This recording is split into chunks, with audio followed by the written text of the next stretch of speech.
أعوذ بالله من الشيطان الرجيم. بسم الله الرحمن الرحيم.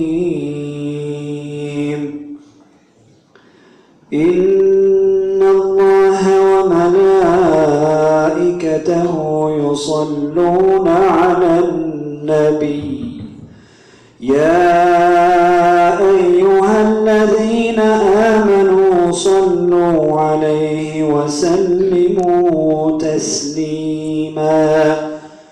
إن الذين يؤذون الله ورسوله لعنهم الله في الدنيا والآخرة وأعد لهم عذابا أليما.